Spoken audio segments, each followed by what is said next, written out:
In this video, I'm going to talk about the R, the R sound. This video, a lot of students are kind of halfway to making a proper R, a real R. Well, some students are about halfway there. Some students are past the point. They're not fluttering the tongue against the top of the mouth. They're not doing that anymore. They understand that the R is in the front of the mouth. But and I have some students who can make a beautiful, perfect R, but they just don't. They don't realize that to go ahead and make that R sound. We want, in America and in Canada, we want to hear that R sound. So they just kind of make a weak R, even though they're capable of making an absolutely beautiful R. I do have a few students like that. So the R is one of the letters that is reliable. If a word is spelled with an R, you have to say that R every time. Almost no exceptions. So the R, it's right in the front of your mouth, right behind your teeth.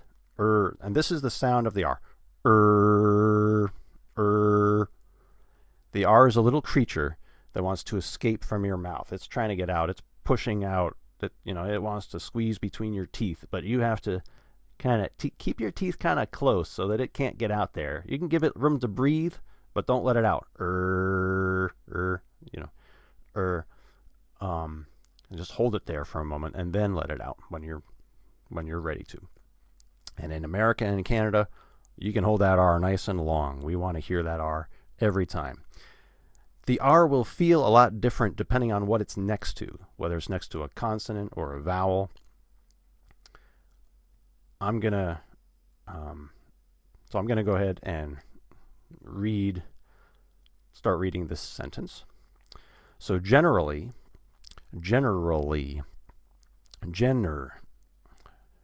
Now here the R is after an N.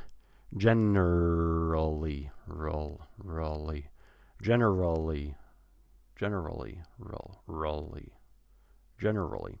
Ner. Just say ner. And this is one of those things where you just have to practice saying it so that, especially with the R, the transition from a letter to the R and then from the R to a letter, you have to practice doing it, and then your mouth will be able to learn what motion to make. Ner. That's not too bad, but we do have an L coming up, which could make it tricky for a lot of students. Generally. There is a vowel between the R and the L.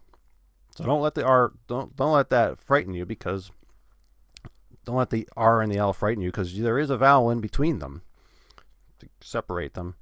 So you don't have to be confused about that. First make your R. General. Now when there's a vowel after the R, then you hold on to the R the way you're supposed. You have to do that every time. And then if there's a vowel, push that R. The R is a little creature that wants to get out of your mouth. If there's a vowel afterwards, actually push it out of your mouth when you're finally finished with it. Generally. And then you can go on and make the L in the rest of the word. Generally. So generally.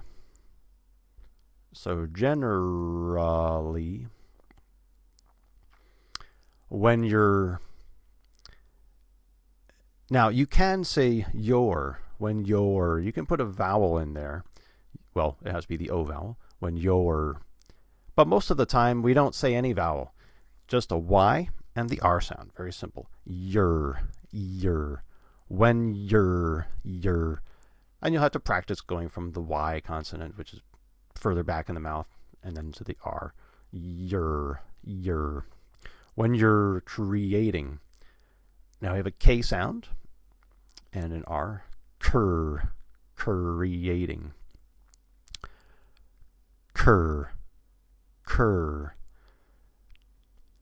If this is tricky for you, just practice that transition from the K to the R. Just say cur.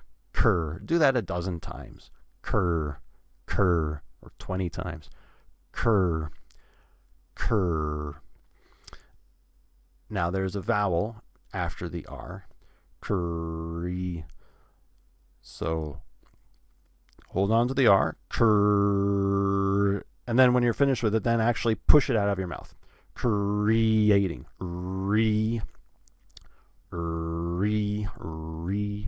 Creating. Do this in slow motion. You're not going to be able to do it fast if you haven't practiced it. You have to practice it so your mouth knows what motion. You have to do that slowly. Make sure you're doing it correctly. Do it slowly. Do it in slow motion. Creating. And if you do it slowly and correctly, 20 times, it's going to get easier. Do it 100 times. Creating. Okay, how long will it take to do? Creating. A couple minutes. Say 100 times, a couple minutes. And that's, to go from the R to a vowel is pretty tricky for a lot of students. But if you do that 100 times, it's not going to be difficult anymore. Creating. After you do that correctly, slowly and correctly 100 times, it won't be difficult anymore. Creating. You just have to practice it. So generally, when you're creating a name for a variable, variable. See, there's the R followed by the E sound again, the same thing. You practice creating. Now that's going to be, variable, that's going to be a piece of cake for you because you practice doing it in creating. Variable, it's the R and then E. The same thing. Oh, I forgot creating a name for I forgot fur. I missed that. For a variable. Now I mentioned in your, you can say your, but usually we don't. Usually we say your. And the word for is the same thing. Now the number for, F-O-U-R, for, you have to say for. But this word F-O-R, most of the time we just say fur. No vowel, just the F and then the R. Fur. Now there are students who are capable of making a beautiful R, but they make a weak R.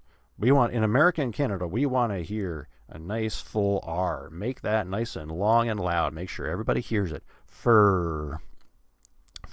No vowel there, but a nice long R. Fur. A name for a variable. And you have to make sure that you're making a correct R. Fur. That's why you have to slow down. See, native speakers, we've had so much practice doing it that we can make a nice strong R. We don't really have to hold it very long, but we can make a really good R even if we don't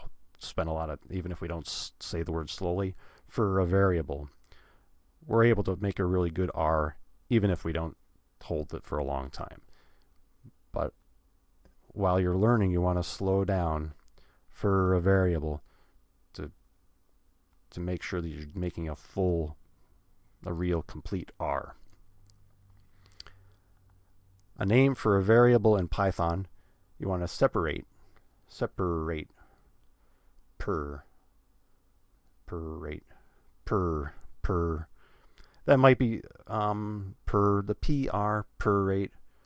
I don't think that combination causes difficulty. It might cause difficulty for some students if you just haven't had practice saying per.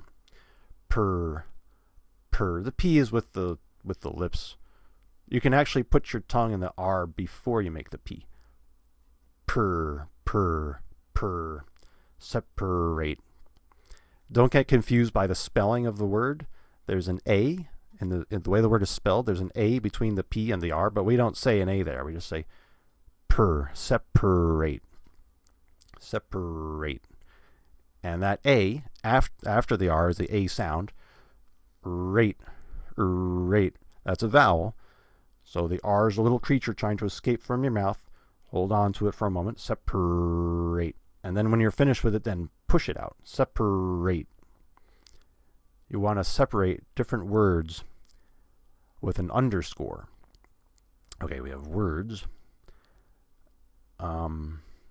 words. There you have to practice going from the W, which is all on the lips, word. So you can word. It's spelled with an O. Ignore that O. We don't say any vowel. There's no vowel in the word word. Words. Word.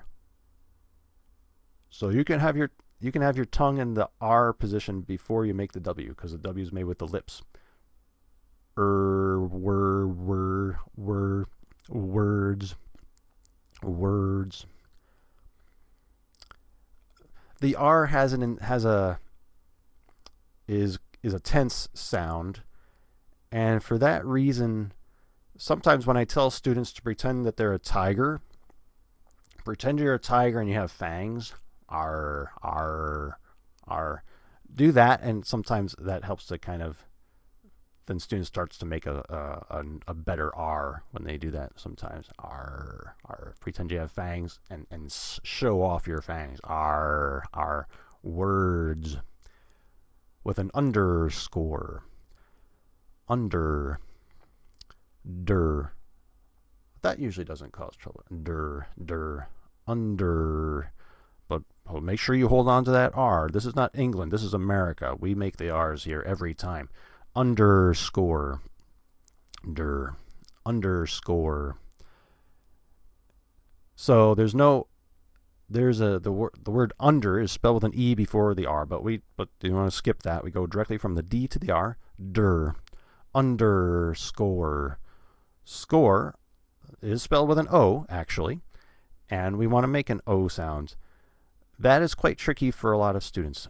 You have to make an O. You have to be patient. Everybody wants to rush to the R because they love the R so much.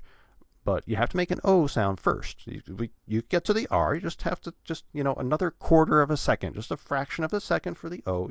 We'll get to the R. Underscore. To make the O. The O is a tricky vowel. It usually causes trouble for students. That's probably part of the problem. Make your underscore, but just be aware that you have to make that O causes trouble. If I get a spot where there are a lot of words with the or, then I'll focus on that in a video.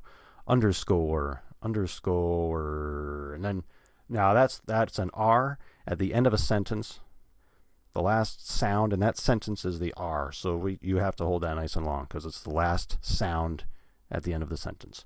Underscore, that can go on forever. Forever, that can go on forever. Underscore. Separate different words with an underscore.